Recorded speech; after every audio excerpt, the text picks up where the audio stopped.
오늘도 말씀과 기도로 이 자리에 오신 분들을 환영하고 축복합니다. 오늘 말씀은 로마서 13장 8절로 14절 말씀, 사랑은 모든 율법의 완성입니다. 로마서 13장 8절로 14절, 피차 사랑의 빛 외에는 아무에게든지 아무 빛도 지지 말라. 남을 사랑하는 자는 율법을 다 이루었느니라. 간음하지 말라, 살인하지 말라, 도둑질하지 말라, 탐내지 말라 한 것과 그 외에 다른 계명이 있을지라도 내 이웃을 내 자신과 같이 사랑하라 하신 그 말씀 가운데 다 들었느니라. 사랑은 이웃에게 악을 행하지 아니하나니 그러므로 사랑은 율법의 완성이니라. 또한 너희가 이 시기를 알거니와 자다가 깰 때가 벌써 되었으니 이는 이제 우리의 구원이 처음 믿을 때보다 가까웠습니다. 밤이 깊고 낮이 가까웠으니 그러므로 우리가 어둠의 일을 벗고 빛의 갑옷을 입자. 낮에와 같이 단정히 행하고 방탕하거나 술 취하지 말며 음란하거나 호색하지 말며 다투거나 시기하지 말고 오직 주 예수 그리스도로 옷 입고 정욕을 위하여 육신의 일을 도모하지 말라. 아멘. 월요일 아침에 여러분과 함께 은혜의 말씀을 나누게 됩니다. 오늘 본문 말씀은 로마서 13장 8절로부터 시작을 하지요. 그리고 주일날 본문이었던 13장 1절로부터 7절은 주일 영상을 만들지 않기 때문에 이제 생략을 하고 오늘 본문에 들어서게 됩니다만, 이 로마서 13장 1절로부터 7절 말씀이 지금의 이 상황에서는 반드시 이해하고 넘어가야 될 필요가 있기에 잠시 정리를 하고 오늘 본문으로 가는 것이 좋겠다 싶습니다. 로마서 13장 1절로부터 7절까지의 말씀은 국가와 교회의 관계를 설명하는 것입니다. 이 관계가 왜 설명이 되어야 했느냐면 12장의 내용 때문입니다. 12장에서 하나님 말씀이 뭐라고 우리에게 명령을 하셨느냐면 세상이 너를 만들지 않도록 하라, 이렇게 말씀하셨거든요. 그러니까 세상 따라 만들어진 우리가 되지 않고 하나님의 말씀 따라 하나님의 섭리를 따라 지어져 가는 사람 되어야 한다. 이 말씀을 들었을 때 오해하는 사람이 생긴 것입니다. 성경 말씀 보니까 세상이 나를 손대지 않도록 하라 했으니 이제부터는 로마 제국의 말 듣지 않겠다, 또는 이제부터는 로마 황제의 말을 우리가 따르지 않겠다, 이렇게 생각하는, 그러니까 하나님 말씀을 지나치게 정치적으로 해석하는 사람들이 생겨난 것이죠. 그러다 보니 국가와 교회는 어떤 관계가 있는지, 또 하나님께서는 왜 국가를 허용하셨고 거기에 왜 관리자들을 두셨는지에 대한 설명이 필요했습니다. 그 설명은 하나님께서 교회와 공의와 성도들을 보호하시기 위해 국가를 세웠고 그것에 힘을 가진 관리자를 세우신 것이다 라고 말씀하신 것이고요. 따라서 황제든 회당장이든 그 어떤 권력을 가진 자라 할지라도 하나님께서 세우셨다라는 말씀을 하시는 것이지요. 그래서 위에 있는 권세들에게 복종하라 하는 말씀을 가르치고 있습니다. 이 말씀은 위에 있는 권세에게 무조건 따라가야 한다는 말씀이 아니고요. 하나님께서 위에 있는 권세에게 주셨던 그 기능은 하나님의 뜻인 줄 알고 따라야 할 필요가 있다 하는 말씀입니다. 따라서 국가가 법을 통해서 보건, 또 국방, 또 치안, 이와 같은 것들을 시행하고자 할 때 성도들은 마땅히 하나님의 일반 은총에 속한 줄 알고 따라가는 것이 우리 신자다운 모습이다, 이 말씀하는 것이죠. 사실 가장 중요했던 문제는 세금 문제였습니다. 예수 그리스도께서 베드로의 세금을 같이 내어주셨던 그 말씀 그대로 바울도 역시 마찬가지로 세금 내야 한다. 그래야 하나님께서 국가를 주신 그 원칙과 이유에 합당하게 순종하는 삶이 되는 것이다, 이렇게 이야기한 것입니다. 이렇게 교회와 국가의 관계가 1절로부터 7절인데요. 이 이야기 끝나고 오늘 본문이 시작되는 겁니다. 그리고는 뭐라고 다시 말씀하시냐면 성도의 삶의 원칙인 사랑, 그 사랑이 신앙생활에서 얼마나 중요한지, 또 그것이 얼마만큼 가치 있는 일인지를 다시 한 번 더 강조하는 말씀이 오늘 본문 말씀인 것이지요. 이제 본문 안으로 들어가서 사랑하라는 말씀의 가치를 살펴보도록 하겠습니다. 먼저 8절 말씀입니다. 피차 사랑의 빛 외에는 아무에게든지 아무 빚도 지지 말라. 남을 사랑하는 자는 율법을 다 이루었느니라. 8절로부터 10절까지가 한 단락인데요. 그 8절로부터 10절까지 단락의 핵심되는 말씀이 8절 말씀입니다. 그리고는 뭐라고 말씀하시냐면 어떤 빚도 지지 말라. 그런데 사랑의 빚은 예외다. 이렇게 되어 있는 말씀이지요.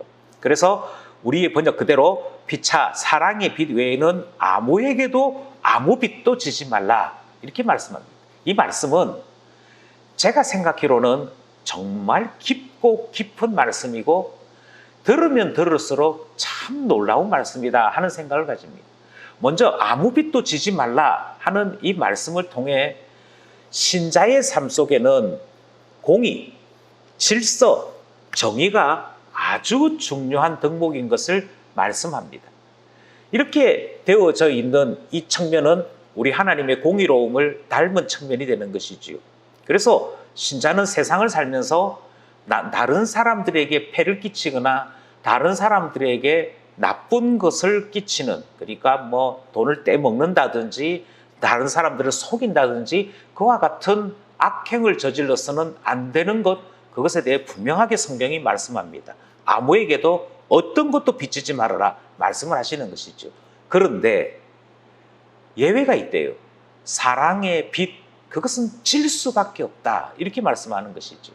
이것은 우리의 구원이 주님의 사랑 때문에 시작되었고 주님의 사랑으로 말미암아 완성된 것임을 설명하는 것인 동시에 그 어떤 사람도 사랑에 빚지지 아니하고서는 구원에 이룰 수 없음에 대한 사랑의 놀라움에 대한 표현인 것입니다. 그러니 한쪽으로는 사랑에 대해서 집중하도록 했고 한쪽으로는 공의에 대해서 집중하도록 했습니다. 공의는 공의대로 말씀하셨고 사랑은 사랑대로 말씀하시면서 이 둘이 다, 이 두 가지가 다 신자의 삶에 있어야 할 것을 말씀하시는 것이 8절 말씀이고요. 이와 같은 삶이 얼마만큼 가치로우냐라고 하는 것에 대해 8절 뒷부분에서는 남을 사랑하는 자는 율법을 다 이룬 것이다. 율법의 완성자다. 이렇게 말씀을 하는 내용까지 설명되는 것입니다. 이제 이 말씀을 풀어야 되겠지요. 이 말씀이 무슨 뜻이냐 하는 것에 대해 이제 9절이 설명을 합니다.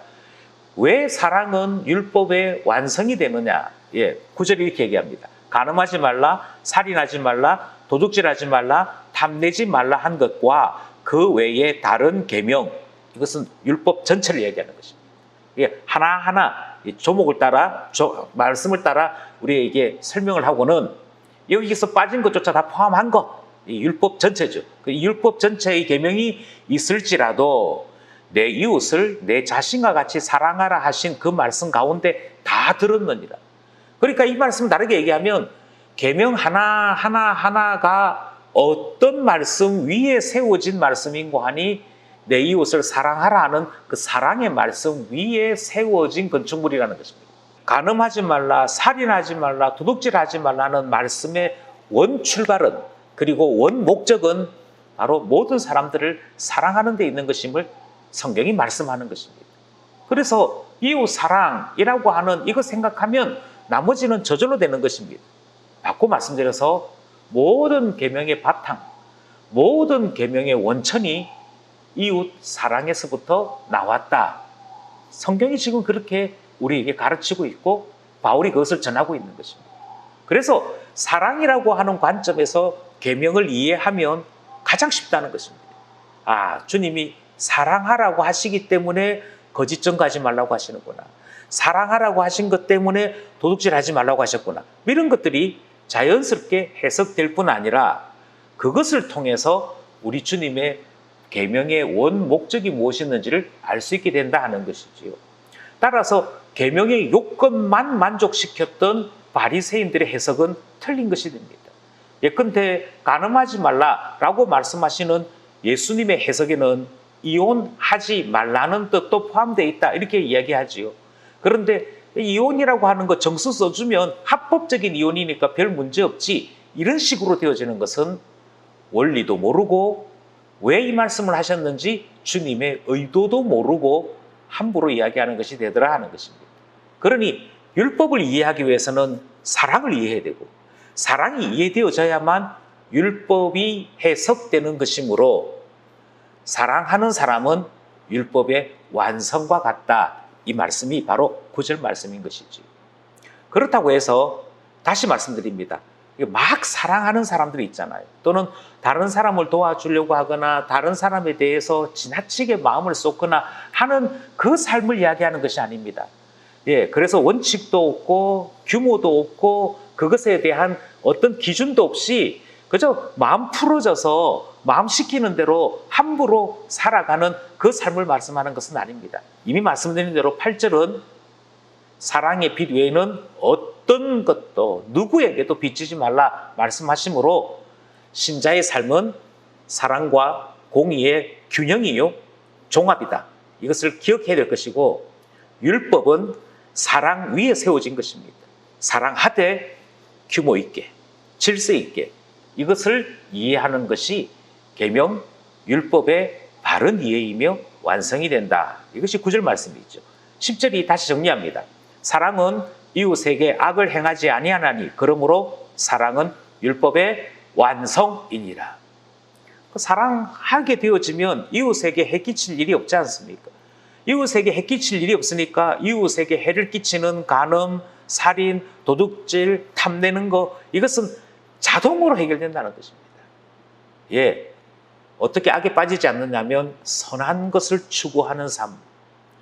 무엇이 이웃 계명을 잘 지키는 것이냐면 이웃 사랑을 적극적으로 실천하게 될 때 저절로 율법은 완성된다는 말씀이 8절로부터 10절의 말씀이죠. 11절 말씀입니다. 또한 너희가 이 시기를 알거니와 자다가 깰 때가 벌써 되었나니 이는 이제 우리의 구원이 처음 믿을 때보다 가까웠습니다. 11절로부터 14절이 한 단락을 이루면서 무엇에 대한 말씀을 하시는 거니 구원이 가까웠다 하는 말씀을 하는 것이죠. 그래서 11절이 이 다음 단락, 그러니까 11절로부터 14절 단락의 또 핵심이 되어지는 말씀이 됩니다. 뭐라고 말씀하시냐면 너희가 시기를 알아, 때를 알아 이 말씀입니다. 어떤 때를 아느냐 하면 우리가 이제 자다가 깰 때가 되었다 이렇게 설명하죠. 그러다 보니까 어떤 분들이 이 표현이 어디서 나타났더라? 데살로니가 그때 무엇 때문에 나타났더라? 종말 이야기, 주님의 재림 이야기하면서 그러면 그렇게 이해를 하신 분들이 11절을 이렇게 이해하는 거죠. 신자는 때를 아는 사람이다. 그래서 어느 때 예수님 오시는지 어느 때 세상이 끝나는지를 아는 사람이다 라고 이해하신다면 이 본문을 오해하신 겁니다.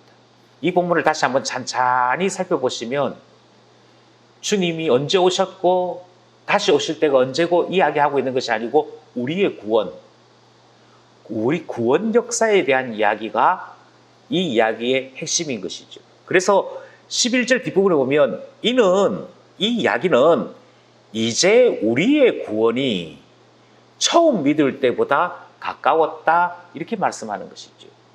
이 말씀은 지금 세상 역사의 그 시기를 안다는 얘기가 아니고 우리 구원의 시기, 우리가 어떻게 구원이 되어졌고 우리의 구원이 어떻게 완성으로 가고 있는지 언제쯤 되면 완성되는지 그 구원의 시기를 안다는 것입니다. 이쯤에서 한번 정리할 필요가 있겠습니다. 우리가 구원이라고 하는 것이 어떻게 완성으로 가고 있는지를 이 구원 역사를 통해 이해할 필요가 있는 것이죠. 제일 먼저 중요한 것은 내가 죄인이다 라고 하는 사실을 고백하고 이해하는 데서부터 구원 역사는 시작되어집니다.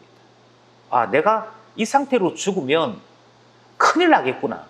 이것부터가 구원의 출발이 되어집니다. 내가 죄인인 것이 드러났고 내가 이 상태로는 도무지 하나님 앞에 이룰 수 없는 죄인인 것이 밝혀지는 것, 그것이 이해가 되어지는 것, 그게 첫 번째라고 한다면요. 가능성도 없고 소망도 없는 우리에게 어떤 가능성도 없는데 예수 그리스도께서 의를 이루시고 그 의를 완성하시는 것이 그 다음이 되어집니다.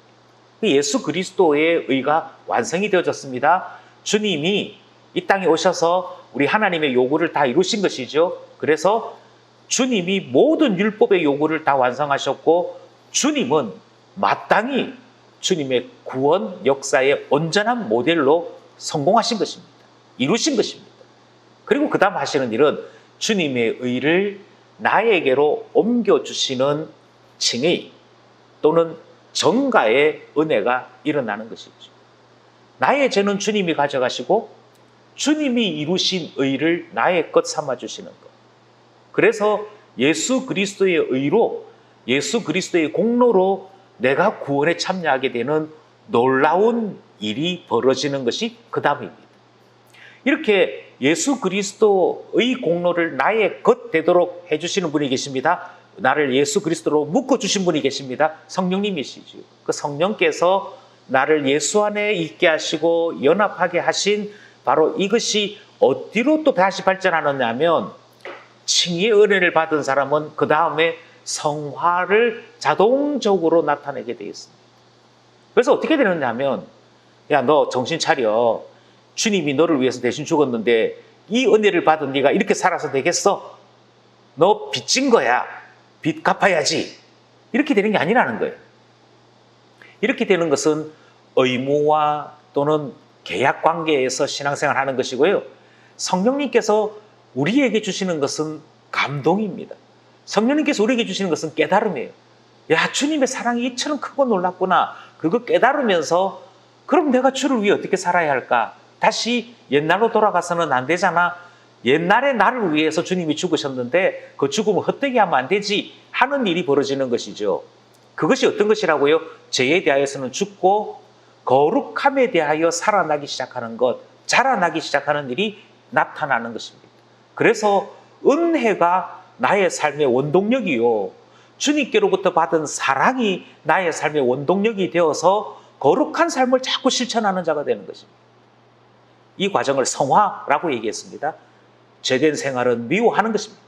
죄는 죽었습니다. 끊어버리고 나는 예수 안에서 하나님의 자녀가 되었습니다. 새 사람이 되었습니다. 이걸 고백하면서 거룩하게 살아가는데, 어디까지 거룩하게 살아가느냐 하면 부활하시고 영광 가운데 계신 예수 그리스도와 함께 되는 데까지 살아가는 것입니다. 그래서 성숙한 그리스도인이 되는 것이 그 다음입니다. 성숙한 그리스도인에서 더 나가면 어찌 되느냐? 성숙한 그리스도인에서 더 나가면 온전한 그리스도인 됩니다. 온전한 그리스도인에서 더 나가면 어떻게 되느냐? 더 나가게 되면 약하게 약한 육신의 문제가 해결됩니다. 몸의 부활이 일어나는 거죠. 몸의 부활이 일어나면 우리의 생각과 우리의 몸의 삶이 같아집니다. 같아집니다. 더 이상 게으름이나 병든 것이나 이런 문제 없이 우리가 마음먹은 대로 주님 앞에 뜻을 정한 대로 살아가는 거룩한 삶을 실천할 수 있게 되는 온전함이 완성되는 것이죠. 그리고 주와 함께 영원히 하나님 나라를 건설하는 하나님의 사람으로 살게 되는 것, 그것이 구원의 완성이라고 하는 것입니다. 그런데 11절이 지금 뭐라고 얘기하냐면, 이 긴 구원의 역사 가운데 나는 어디쯤 속해 있는지를 우리 모두가 다 안다는 것입니다. 우리 모두가 다 알 뿐만 아니라 처음 예수 믿을 때에 비해서 내가 이렇게 바뀌었어, 내가 이렇게 바뀌었고 이제 앞으로 이만큼 더 남았네, 이런 것들을 다 느끼게 된다는 것이죠. 왜? 영적으로 다 이해한다는 것입니다. 그 말씀이 처음 믿을 때보다 구원이 더 가까워졌다, 이렇게 말씀하시는 것이죠. 여기서 우리는 잠시 생각해야 합니다. 나는 어디쯤 와 있는가? 나는 지금 어디쯤 와서 어디로 가고 있는가라고 하는 사실을 이해해야 되는 것이고요. 그 이해를 한 사람들이 이 본문 말씀을 더 깊이 공감할 수 있는 것입니다. 12절, 밤이 깊고 낮이 가까웠으니 그러므로 우리가 어둠의 일을 벗고 빛의 갑옷을 입자. 지금 바울은 로마 교회가 속해 있는 수준을 뭐라고 이해하느냐 하면, 죄에 대해서는 죽었던 사람들입니다. 죄에 대해서는 죽었으므로 여러분들이 밤에 있을 때, 예수 믿기 전에, 주님께로부터 이 은혜를 깨닫기 전에 있었던 그 밤의 삶, 그것은 이제 끝났다는 것입니다. 이제 끝났고 이제부터 할 일은 무엇이냐면 예수 그리스도로 옷 입는 일, 빛의 갑옷을 입는 일인데, 이것은 우리의 삶이 완전히 달라져 새로운 사람으로 살아가는 것. 그래서 특별히 갑옷이라고 이야기하므로 죄와는 싸우고 의에 대하여서는 힘을 다해 가담하는 자로서의 성도의 삶을 이야기합니다. 로마 교회가 지금 이 수준에 와 있습니다, 이야기하는 것이죠. 그래서 더 이상 밤에 속한 사람이 아닙니다. 이 사실이 13절에도 다시 한 번 더 강조됩니다. 낮에와 같이 단정히 행하고, 이게 성도의 삶이래요. 예, 계속합니다. 방탕하거나 술 취하지 말며 음란하거나 호색하지 말며 다투거나 시기하지 말고. 예, 두 개씩 짝을 지어서 얘기합니다. 두 개씩 짝을 지어서 이야기하면서 예전에 우리가 범하였던 밤의 삶, 어둠의 삶, 저의 삶을 이제는 하지 않을 수 있게 되었습니다. 하지 말고 라고 이야기할 때는 이제 정하십시오. 고백하십시오. 나는 빛의 사람입니다. 낮의 사람입니다. 그리고 나를 바꾸어 주신, 내 안에 하나님의 능력을 심어 주신 주님을 신뢰합니다 하고 주님 앞에 나 자신을 맡기고 살면 된다는 것입니다. 이 본문 말씀에 가장 중요한 사람이 있습니다. 그 아우구스티누스라고 하는 사람이죠. 어거스틴이라고 하는 사람이 이 구절로 회개하고 돌아왔다 하는 유명한 이야기가 있습니다. 그가 어떻게 하면 죄를 짓지 않고 살 수 있을까? 어떻게 하면 죄에서 떨어질 수 있을까? 이 고민을 하고 있는데요. 성경이 뭐라고 말씀하시냐면, 너 밤에 일 끊어버려. 낮에와 같이 단정하게 살면 돼. 뭘 고민해? 이 말씀 앞에 충격을 받는 것이죠. 저는 이 충격이 본문 말씀을 묵상하는 모든 기쁜 가족들에게 있었으면 좋겠습니다. 우리가 어떤 사람이냐면요, 죄에 대해서는 죽었습니다. 우리 안에 성령께서 예수 그리스도를 본받아 살아갈 수 있도록 우리 안에 거룩한 열심들을 만들어 주십니다. 내가 이제 뜻을 정하고 낮에 속한 하나님의 사람인 것을 고백하시고 실천하시면 이루어지는 것입니다. 이 말씀이 13절 말씀이지요. 14절이 정리합니다. 오직 주 예수 그리스도로 옷 입고 정욕을 위하여 육신의 일을 도모하지 마라. 도모하지 마라 하시는 이 말씀 앞에, 전에는 육신이 연약해서, 전에는 우리 안에 거룩한 능력이 없어서 늘 실패했다면 성도는 달라졌다는 것입니다. 하나님 자녀들은 달라졌다는 것이죠. 이제 얼마든지 더럽고 추한 나의 삶은 떠나갈지어다. 더럽고 추한 거짓의 영은 떠나갈지어다. 나는 하나님의 사람, 빛에 속한 사람이다. 이제 예수 그리스도 옷 입고 낮에와 같이 단정한 삶, 주님을 쫓아가는 삶을 살겠노라 선언할 때 놀라운 하나님의 역사가 나타나는 줄 믿는 것입니다. 오늘 이 본문 말씀 속에서 무엇을 느끼십니까? 오늘 이 본문 말씀은 메시지가 너무도 분명한 말씀이지요. 먼저 성경은 사랑의 빛 외에는 아무 빛도 지지 말라 말씀하시므로 우리의 구원이 사랑의 빛과 같은 것임을 말씀합니다. 정말 밤에 속했던 우리지 않습니까? 죄인이 누리지 않습니까? 절망할 수밖에 없는 우리지 않습니까? 그런 우리를 위해 예수 그리스도께서 자신의 생명을 내어놓으시고 자신의 공로를 내어놓으시고 우리 살려주셨습니다. 하나님께서 그 아들을 우리에게 내어주시고 우리를 하나님 자녀로 받아주셨습니다. 예수 그리스도께서 부활하시고 성천하실 때 우리를 예수 그리스도 안에 넣어서 예수 그리스도 안에 함께하사 우리 또한 영광의 부활과 영광의 놀라움으로 우리를 불러주신 것이죠. 우리의 공로가 없음에도, 우리의 힘이 아무 가치가 없음에도 구원받은 것은 사랑 때문입니다. 사랑의 빚진 자로 살아가야 될 우리이기에 주님 앞에 항상 겸손해야겠습니다. 그 사랑에 항상 감사해야겠습니다. 어떤 경우에도 교만하지 아니하고 빚진 자로 주님 앞에 우리 자신을 낮추어 살아갈 수 있는 우리 되기를 원하는 것이지요. 두 번째, 우리는 오늘 본문 말씀을 통해서 이웃을 사랑하는 것이 율법의 완성이다. 사랑은 율법의 근본이요 완성이다 하시는 말씀을 들었습니다. 어떤 율법의 계명이든지 사랑이라고 하는 것을 이해하면 이해할 수 있는 것이고 실천할 수 있는 것이다. 우리가 그런 사람 되어야겠습니다. 할 수만 있다면 모든 사람으로 더불어 평화해야 합니다. 할 수만 있으면 모든 사람들에게 사랑해야 되는 것이 신자입니다. 좌우 나누어 싸워야 될 존재가 아닙니다. 내 생각, 내 판단이 맞다고 논쟁하고 예민하고 저주하고 그래야 될 것이 아닙니다. 성도는 어떤 경우에도 사랑하는 사람 되는 겁니다. 영혼을 불쌍히 여길지언정 전쟁에서는 아니 되는 것이지요. 미워해야 되는 것은 죄를 미워해야 되는 것입니다. 이 점을 다시 한번 생각하게 되는 것입니다. 마지막으로 오늘 본문은 구원이 더 가까워졌다 이렇게 말씀합니다. 우리가 어디쯤 와 있는지 성경은 자꾸 점검하게 만드십니다. 내가 지금 어디쯤 와 있고 주님 앞에 얼마만큼 더 훈련받을 수 있고 어떻게 살아야 하는지 그걸 알게 해주시는 말씀이죠. 자꾸만 어린 쪽으로 돌아가려고 해서는 안 됩니다. 늘 다시 기초, 다시 초보로 돌아가려고 해서는 안 됩니다.